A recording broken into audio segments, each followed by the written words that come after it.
And we've got to start holding people accountable to that. Oh, we keep saying that. We keep going to these Tea Party meetings. We keep going to these Republican Club meetings.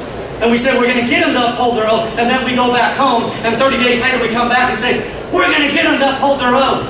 And we do that 12 times a year at a meeting.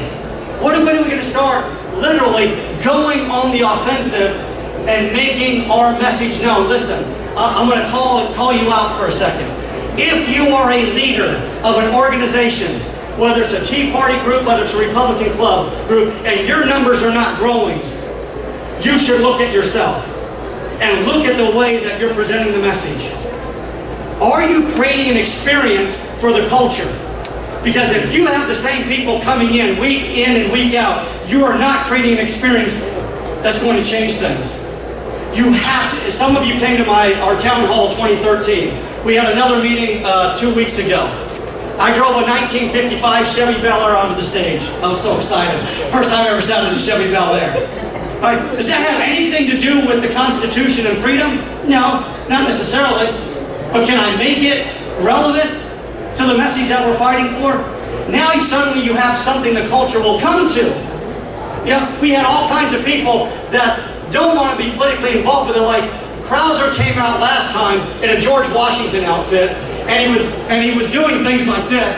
I'm taking a chance, I don't know. But he's doing things like this. He's lighting books on fire and saying, the Constitution is alive and well.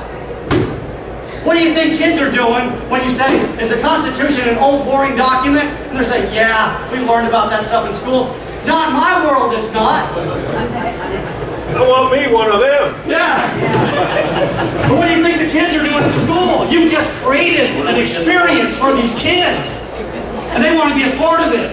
And you got kids literally running down the hall saying, I've heard about this thing called the Constitution, but for the first time in my life, this is what I want to be a part of. There's something bigger than myself that I recognize.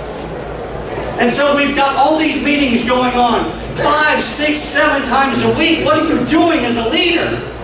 If you're just creating something that the people that come week in and week out are interested in, we're not accomplishing it. Are you creating an experience to give the outside culture a reason to come to it? And if it means you gotta throw out some resources to do it, you better start doing it. We constantly talk about pledging our lives, our fortunes, and our sacred honor. When are we going to start living it instead of just talking about it? Literally pledging our fortunes to create an experience even though it's only going to be an hour long. Can I create an experience for an hour that not only the people that come week in and week out will enjoy, but now they'll say, I'm going to invite my neighbor. I'm going to invite my coworker. Because it's not just going to be a person standing up front and lecturing.